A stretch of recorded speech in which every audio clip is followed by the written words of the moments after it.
Kenny lived with his mum Erica and his mummy Martina. They lived in a world where everything was grey. The grass was grey, the sky was grey, the people were grey, and nobody knew any different. But things were about to change. "Wow," said Kenny and his mums one morning as they stepped outside and saw something very different. Another house, just like theirs, only this house wasn't grey at all. It was colourful. "Let's see who lives there," said Kenny to his mum and mummy. They knocked on the door and 2 friendly faces answered. Faces which belonged to Jenny and Hassan.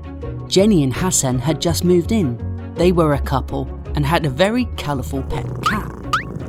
The new neighbours chatted and quickly became friends. Kenny really liked his new neighbours. They were nice, so he gave them one of his balloons. Jenny and Hassan were grateful, and in return gave Kenny a box of colourful paints. Kenny and his family had made their new neighbours feel very welcome. However, not everyone was so welcoming. Some of the other people who lived on the street did not want to be friends with Jenny and Hassan at all. In fact, they wanted Jenny and Hassan to leave. "You are too different," came one angry voice. "You don't belong here," shouted another. "We don't want you on our street," said a third. But Jenny and Hassan refused to leave.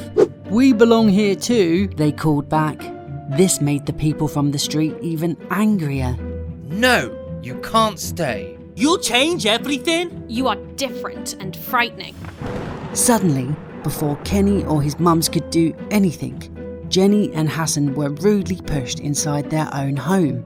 "We don't like different." "We don't like change." And we don't want you here." The people from the street were so angry that they decided to build a big grey wall all the way around Jenny and Hassan's house. They were going to pretend that Jenny and Hassan didn't exist by blocking them and their house completely out of sight.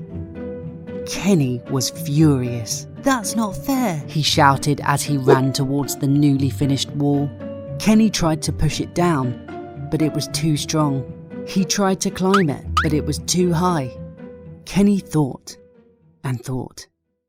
It was clear that Kenny could not change the wall. "Maybe you could try and change the people on our street's minds," said one of Kenny's mums.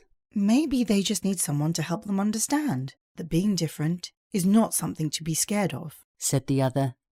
Then Kenny remembered the paints that Jenny and Hassan had given him. Kenny started to paint immediately. The colours were beautiful. Kenny painted his shoes and his bike and his kite. He painted his balloons and his football and his homework. He painted his clothes and he even painted his socks. "Wow, that looks fantastic," said Kenny's friends. "Can you paint our stuff too?" "Of course," said Kenny. "Aren't colours wonderful?" Kenny's friends all agreed, and he started to paint their belongings too. Soon, every child on Kenny's street was riding a colourful bike, or playing with colourful toys, or wearing colourful clothes. The children thought they looked wonderful. But once again, some of the adults just didn't understand. "What's the meaning of this?" "You all look so different." "Are you against us?" Kenny bravely spoke up. "We're not against you," he said. "We love our grey world. But don't you see, the world isn't grey for everyone. We can't just pretend that differences don't exist. Instead, we should celebrate them." And with that, Kenny and his friends splashed all of the different colours that they had at the big grey wall. And it looked spectacular. The adults on the street were stunned. They had never seen something so beautiful. "Wow, that does look lovely." "And interesting." "And exciting." And almost familiar, like it's always belonged. "Yes, and look, it also makes the grey look better too. Maybe colours are okay?"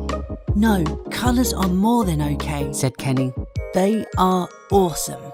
The whole street cheered at Kenny's words. Then everyone rushed towards the now very colourful wall and began pulling it down. Kenny was so happy and excited now that everyone could be friends with Jenny and Hassan. The last brick was removed and they waited for Jenny and Hassan to come outside. The people from the street were ready to say sorry and welcome their new neighbours. They waited and waited, but Kenny could wait no more. He ran up to the door. Oh, it's unlocked. Kenny crept in. Hello? Hello? He called. It was too late. Jenny and Hassan were gone. Kenny began to cry. I know you are sad, Said Kenny's mum. and we are too. But look at the street, Kenny. Look at all the colours. You helped change everyone's minds. You helped to make the world a more colourful place. Jenny and Hassan would be very grateful. Kenny wiped away his tears and thanked his mums. I know what we should do, sniffed Kenny. We should build that wall again. And so they did. But this time, it was at the top of the street. And this time, it was less of a wall and more of a sign, because on it, they had added, "Everyone is welcome."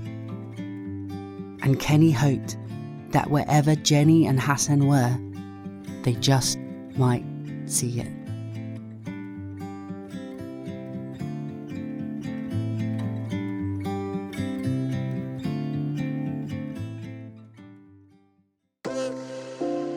Hey everyone, thank you so much for watching this story. I hope you liked it. And if you did, make sure you like, subscribe and turn on notifications. And what was your favourite part? Let me know in the comment section below. And don't forget, we're planning on sending a copy of this story to every single UK primary school. And you can help by going to popandolly.com/KennyLives. Cool. And I will see you next time. Bye.